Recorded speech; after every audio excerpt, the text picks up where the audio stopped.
रफ्तार में भाग रही है। देखिए क्लास नंबर कौन सी है बोलो?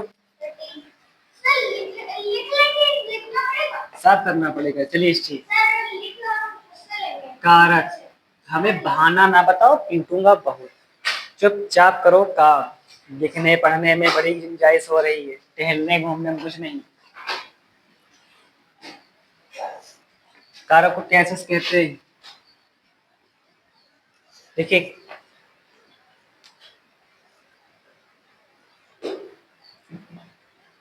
इतना सिंपल कारक है, कर्ता कारक है, कर्म कारक है, करण कारक है, संप्रदान कारक है, अवदान है, संबंध, अधिकरण, संबोधन, 8 ही तो होते हैं। फटाफट फटाफट पढ़ लेंगे। उसमें है ही क्या, कुछ नहीं है। बहुत सिंपल समझने की है इसमें। इसमें याद कुछ करने नहीं है, सिर्फ समझना है। ठीक, तो देखिए फर्स्ट हेडिंग डालिए कारक। ठीक, देखिए संज्ञा या सर्वनाम शब्दों के, संज्ञा या सर्वनाम शब्दों के जिस रूप से, संज्ञा सर्वनाम तो आता ही है, इसीलिए कारक अब पढ़ाया जा रहा है। संज्ञा या सर्वनाम शब्दों के जिस रूप से वाक्य के दूसरे शब्दों के साथ, वाक्य के दूसरे शब्दों के साथ, इतना धीरे लिखोगे भैया? एक बार फिर से बोलना, सुनो अच्छे से। संज्ञा या सर्वनाम शब्दों के जिस रूप से वाक्य के दूसरे शब्दों के साथ, वाक्य के दूसरे शब्दों के साथ उनके संबंध का पता चलता है, उनके संबंध का पता चलता है, का पता चलता है, उसे कारक कहते हैं। ठीक, अब ध्यान समझेंगे। या तो संज्ञा होगा या फिर क्या होगा, सर्वनाम होगा। अब इनका एक संबंध है, वो इस संबंध की डोर है, संबंध की क्या है, ये डोर है। लेकिन इनका संबंध किससे? अन्य शब्दों से। ये लिखेंगे वाक्य के अन्य शब्दों से, वाक्य के अन्य शब्दों से। तो ये समझना है। तो वाक्य के क्या है, अन्य शब्द हैं। और वाक्य के अन्य शब्द हैं तो पहले क्या है, संज्ञा है और सर्वनाम। या तो संज्ञा होगा, राम बाजार जाता है, या तो वे बाजार जाते हैं। या तो राम बाजार जाता है तो संज्ञा, राम क्या है, संज्ञा। वे बाजार जाते हैं तो संज्ञा के स्थान पे किसका उपयोग हुआ, वे। तो वे क्या होगा, सर्वनाम। इसलिए ऑब्लिक लगा हुआ है, या तो संज्ञा या तो सर्वनाम। देखो आपकी डेफिनेशन में लिखा है संज्ञा या सर्वनाम। क्या लिखा है, संज्ञा और सर्वनाम नहीं, संज्ञा या सर्वनाम। तो संज्ञा और सर्वनाम के रिश्ता जो है, ये संबंध, ये किससे पता चलेगा, वाक्य के अन्य शब्द। अब वाक्य में अन्य शब्द कौन कौन से होंगे, क्रिया बची, और कौन सा बचा, कर्म बचा, और कौन सा बचा, अदर सब्जेक्ट, अदर वर्ड बचे। यही तो बचे।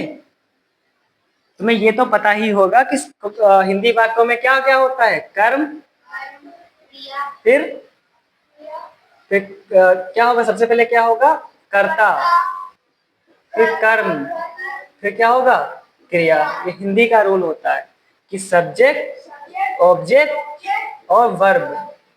तो सब्जेक्ट में अगर क्या आ गया, नाउन या फिर प्रोनाउन, तो बाकी कौन सा बचा,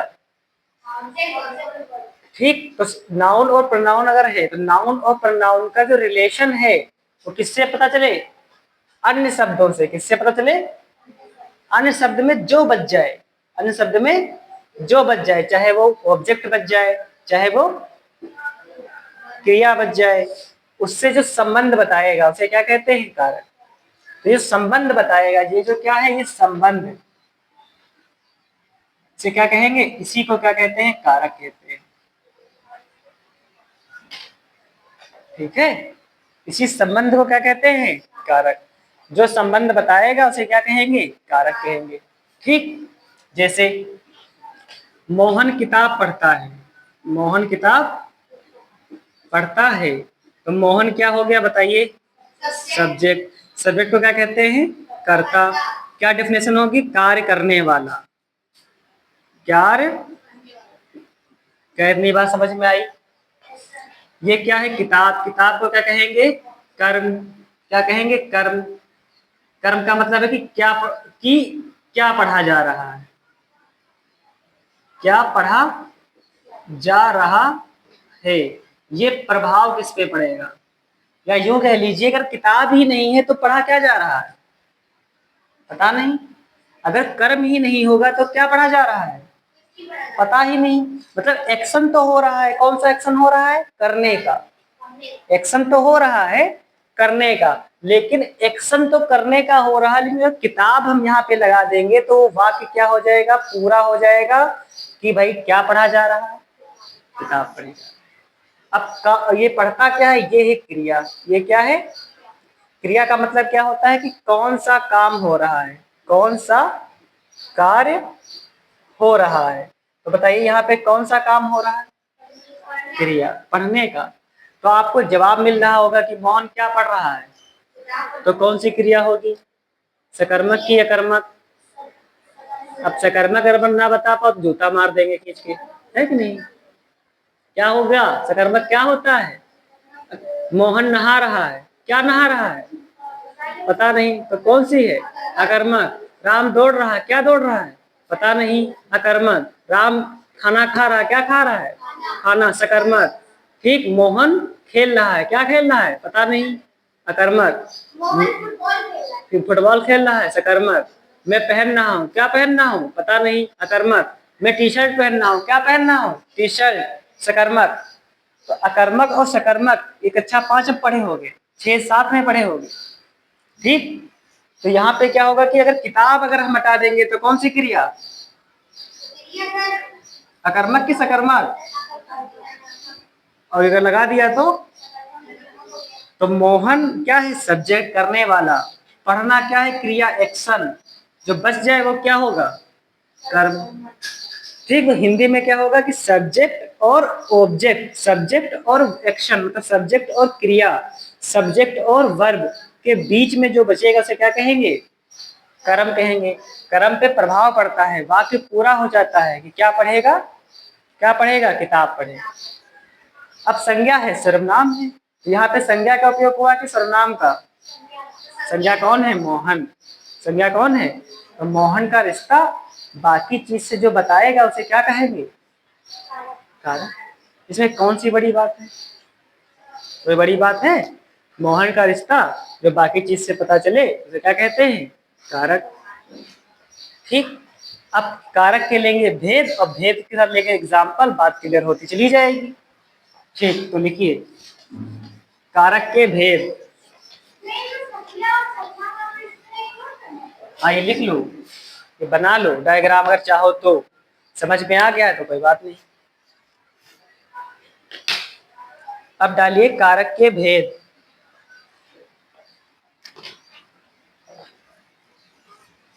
ठीक।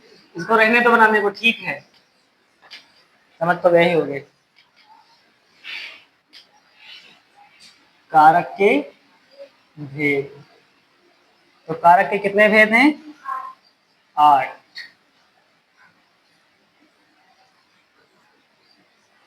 कितने हैं? 8।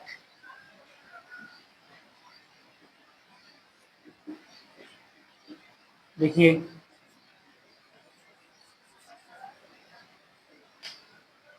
7 और ये 8। थोड़ा डायग्राम ऐसे बनेगा, समझ में आएगा। तो पहला क्या है? बोलो।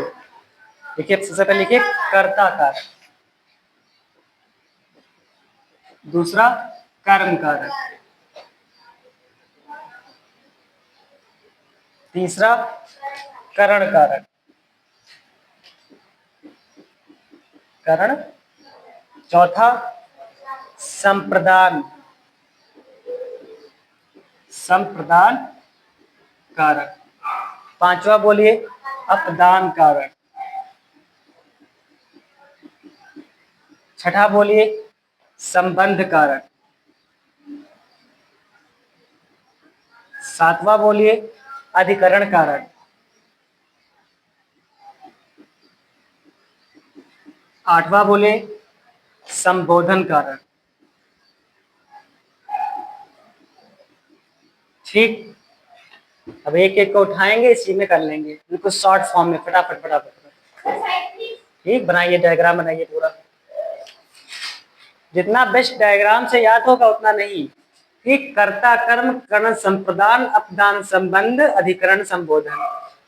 ठीक है, कर्ता ने कर्म से करण को कुछ ना बनाओ, कुछ नहीं बनेगा। हाँ याद कर लो अपना, कुछ भी कर लो।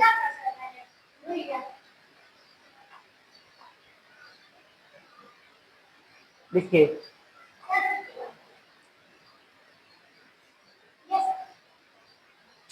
तो कर्ता क्या होता है, सबसे पहले पता है, क्रिया करने वाले को क्या कहते हैं, कर्ता।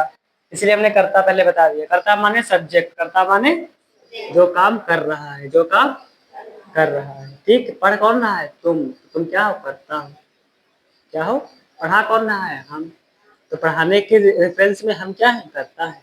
ठीक है, तो क्रिया करने वाले को क्या कहते हैं, कर्ता कहते हैं। और शब्द के जिस रूप से कर्ता क्या है, कर्ता का बोध हो, शब्द के जिस रूप से कर्ता का पता चले कि ये कर्म की करता है, शब्द के जिस रूप से पता चल जाए कि ये क्या है, करता है, पता चल जाए, तो क्या लिखेंगे इसमें, इसमें लिखेंगे शब्द के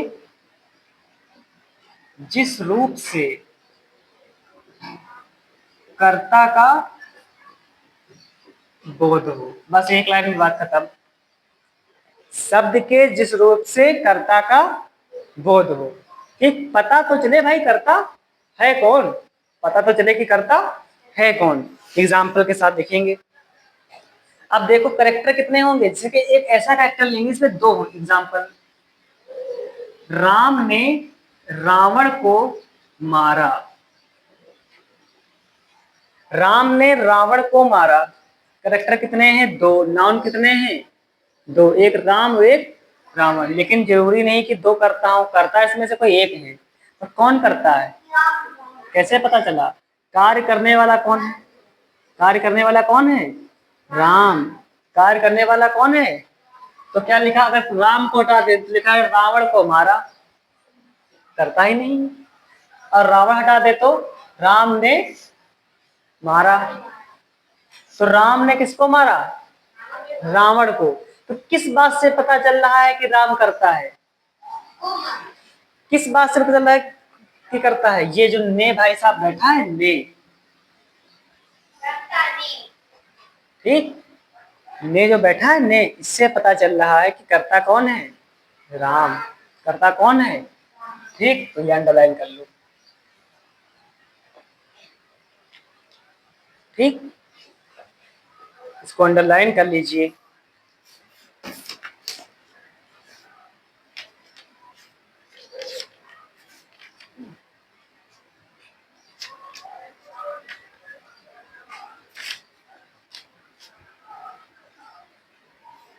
ठीक,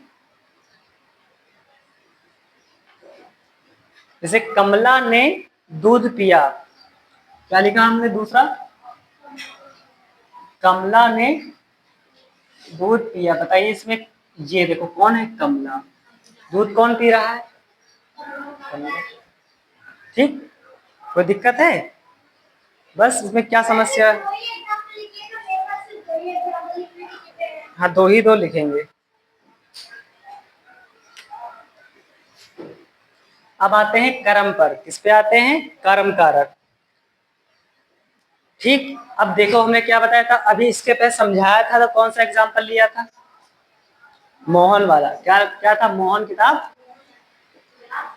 पढ़ता है, मोहन किताब पढ़ता है। तो बताइए मोहन क्या है, कर्म। तो कर्म का प्रभाव किस पे पड़ रहा है, मोहन है कर्ता, मोहन कौन है, कर्ता।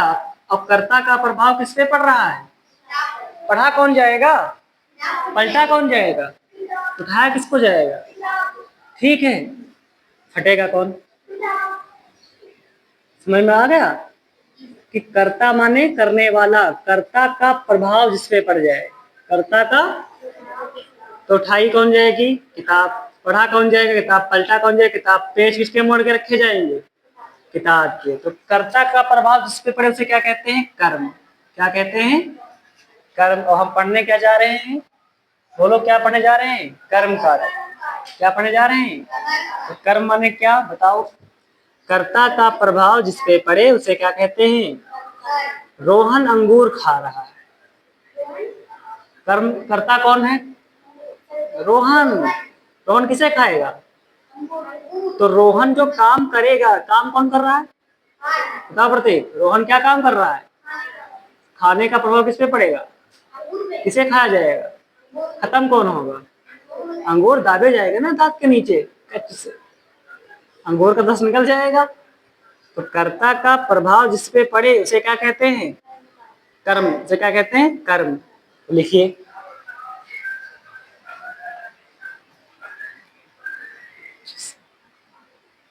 वाक्य में जिस संज्ञा या सर्वनाम पर क्रिया के कार्य का फल पड़ता है,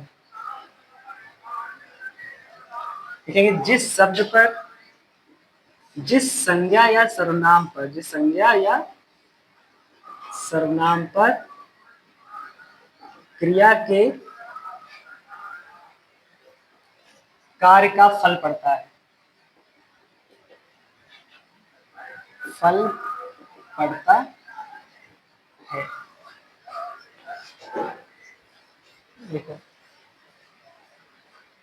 जिस संज्ञा या सर्वनाम पर क्रिया के कार्य का, अब क्या कहते, जिस संज्ञा या सर्वनाम पर क्रिया के कार्य का फल पड़ता है, तो यहाँ पे क्या था? मोहन किताब पढ़ता है।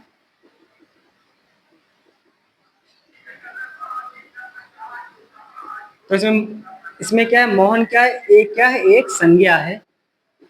इसे क्या कहोगे? कर्म भी कहोगे। तो इस संज्ञा ने काम किया, कौन सा काम किया? पढ़ने का। इस पढ़ने का प्रभाव किस पे पड़ेगा? किताब पे पड़ेगा। तो क्या लिखा है? जिस संज्ञा या सर्वनाम पर क्रिया के कार्य का फल पड़ता है। इसमें कौन सी क्रिया हुई? पढ़ने का। तो पढ़ने का प्रभाव या फल किस पे पड़ेगा?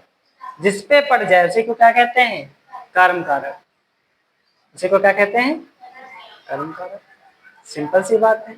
एग्जाम्पल लिख लीजिए।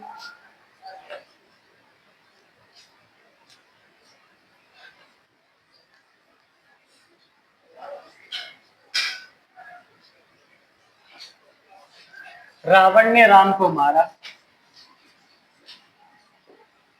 रावण ने राम को मारा। अब बताइए। अच्छा, राम ने रावण को मारा।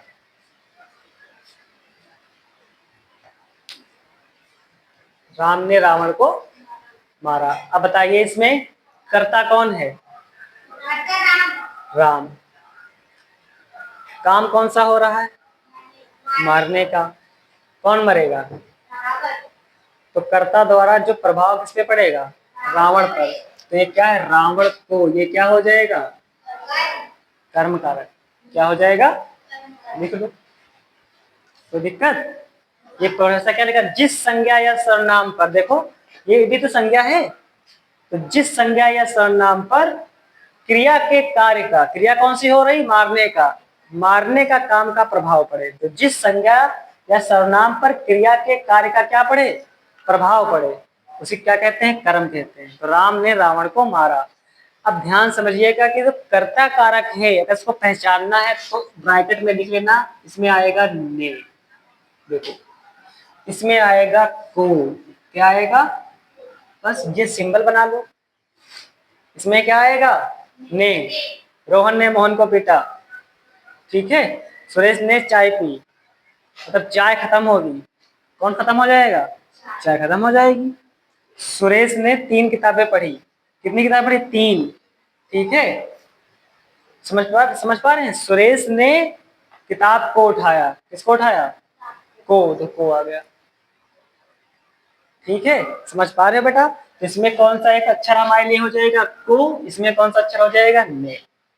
तो कर्म करने वाला, कर्ता, सब्जेक्ट, प्रभाव जिससे पड़ जाए कर्म। आगे बढ़ते हैं, एक और एग्जांपल लिखिए, बताओ।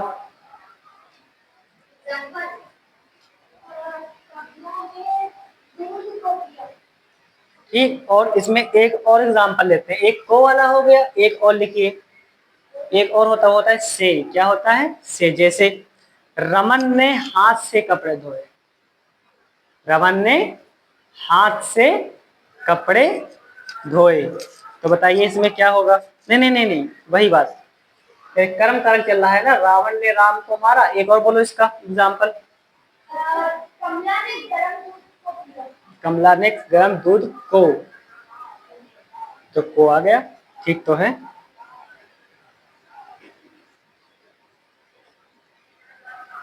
कोई दिक्कत? बोलो। चलिए आगे बढ़ते हैं।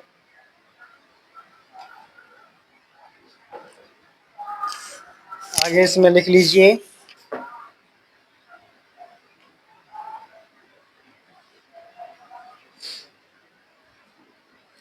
तो इसमें क्या है, इसमें कौन सा अक्षर हमारे लिए काम करेगा? ने। इसी ने को क्या कहते हैं? परसर्ग कहते हैं, परासर्ग। क्या कहते हैं? परसर्ग कहते हैं। तो आपसे से पूछा जाएगा कि कर्ता कारक का परसर्ग कौन है? ने। और कर्म कारक का परसर्ग कौन है? को। ठीक, ने हो गया, को हो गया। आगे बढ़िए, करण कारक, समझ में आ गया? इसका परसर्ग बताइए, ने। इसका परसर्ग, चलिए आगे बढ़िए, कर्म कारक, करण कारक।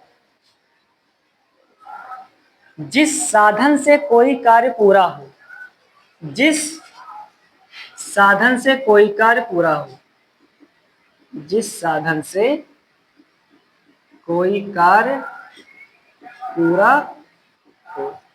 अब बताइए इसमें राम ने किसको मारा है? रावण को। किससे मारा है बताओ? पता ही नहीं चल रहा किससे मारा है इस वाक्य में। अगर हम लिखते राम ने रावण को धनुष से मारा है, राम ने रावण को धनुष से मारा है, किससे मारा है? तो बताइए क्या लिखा है? जिस साधन से कोई कार्य पूरा हो। तो ये राम ने रावण को जो मारने का काम किया है, ये किससे कंप्लीट हुआ? धनुष से कंप्लीट हुआ। किससे हुआ? तो धनुष से क्या कहलाएगा? करण कारक। क्या कहलाएगा? बस लिख लो।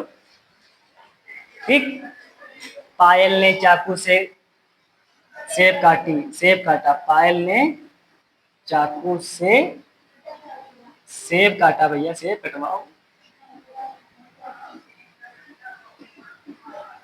यहाँ पे बताओ बेटा कौन सा काम हो रहा है?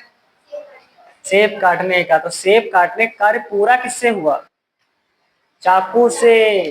तो चाकू से क्या होगा? करण कारक। क्या होगा? करण कारक।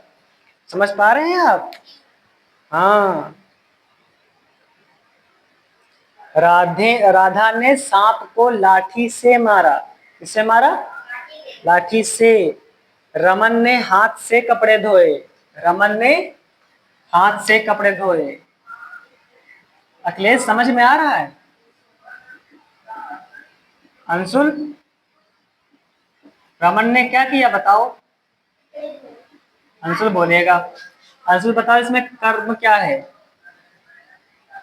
कर्म क्या है बेटा? कर्म।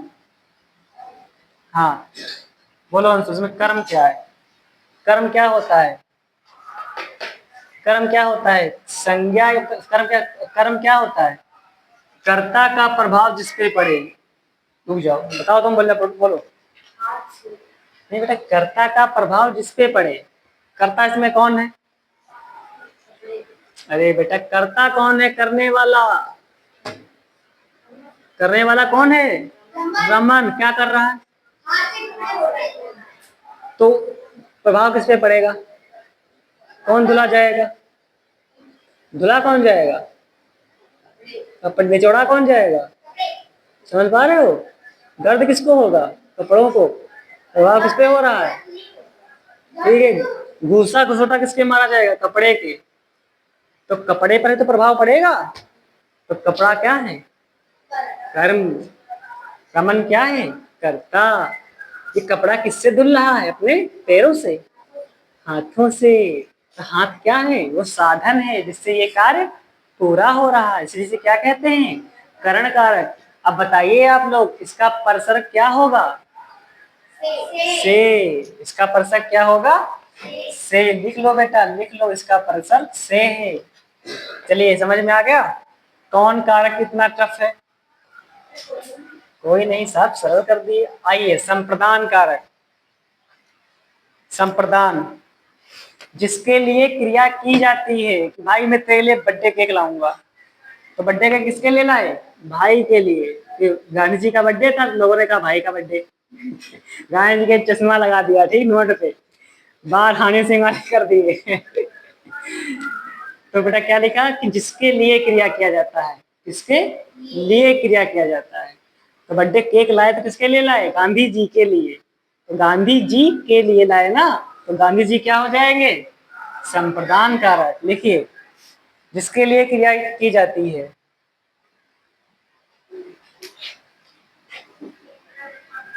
जिसके लिए क्रिया की जाती है, चाहे ये लिखो या फिर ये लिख लो, जिसको कुछ दिया जाता है। नहीं, दोनों दिया जाता, दोनों आएगा ना यहाँ पे, इसीलिए जिसके लिए क्रिया की जाती है तो जिसको कुछ दिया जाता है। बस, मैं यह थैला मधु के लिए लाया हूं। मैं यह थैला मधु के लिए लाया हूं। आइए फिर एग्जाम्पल लीजिए इसका कि मैं किताब मधु के लिए लाया हूं। अब बताइए, उस पर ठीक बोलेंगे। सब्जेक्ट बताओ। करता, करता। मैं, करम, करम। किताब, किताब, ठीक। और क्रिया लाया हूं, और किसके लिए लाया हूं? तो लाया क्या जाएगा? किताब। प्रभाव किस पे पड़ रहा है? किताब पर। तो कर्म क्या है? किताब। कर्म क्या है? और किसके लिए लाया गया है? तो जिसके लिए क्रिया की जाती है। अब लाओगे मधु के लिए तो दोगे भी किसको?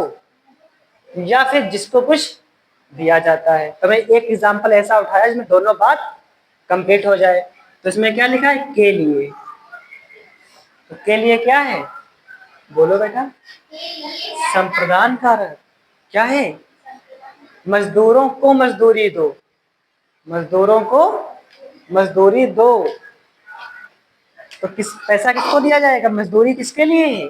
मजदूरों के लिए। ठीक है, एक और एग्जांपल।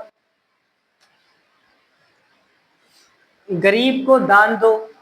गरीब को दान दो। उसमें लिखेंगे गरीब को दान दो। तो इसके दो एग्जांपल हमने यहाँ पे लिख लिए। तो इसमें क्या होगा कि मोटे मोटे तौर पर इसमें जो आपका परसर्ग होगा वो क्या होगा? के लिए। लेकिन जरूरी नहीं कि के लिए ही हो। देखो यहाँ पे को है, तो इसलिए दोनों बात है कि क्रिया जिसके लिए की जाती है, समझ जाना अपने लिए। गरीबों को दान दो, मतलब दान करने का जो कार्य किसके लिए किया गया, ऐसे समझना है। माइंड में ये मत लाना कि के लिए आया तो यही होगा ना, बात कॉन्सेप्ट समझो। ठीक, गरीबों को दान दो। 1 रुपया ले, ले जाओ। गरीब भी तुमको देखेगा इसे, मत दिया करो मुझे 1 रुपया, कुछ नहीं होता है मेरा 1 रुपया। आप कितने रुपए देंगे गरीब को? पास खुद कहाँ जाके गरीब इनको देखेगा, इससे कहेगा बस खराब लड़का है। या वो गरीब अंशुल के पास आएगा, अंशुल जमीन जायदाद सब दे दो। क्या दोगे उसको? टी शर्ट निकाल के दे दिया, लो अपने नंगे आ गए। क्या दोगे? पैसे? तुम क्या दोगी गरीब को? गरीब को क्या दोगी? कहानी हो रही, पता ही नहीं है रावण को और राम को, पर क्या कुछ कुछ देंगे ये। Adjective of quantity. यहाँ कुछ लोग कुछ, मेरे पास बहुत कुछ। अच्छा बताओ, आपके पास अगर बहुत कुछ है, आपने कुछ दे दिया तो आपके पास क्या बचेगा? बहुत। बहुत कुछ था, कुछ दे दिया ना तो बहुत कुछ बचा। है कि नहीं? ठीक, अच्छी बात है। समझ में आ गया? बस आगे लिखिए। तो इसमें दो आ जाएंगे, के लिए भी इसमें क्या होगा, परसक का काम कर सकता है, को भी परसक का काम कर सकता है। चलिए अब क्या है बताओ, अपदान कार्य करे, ये तो बहुत सिंपल है, देखो।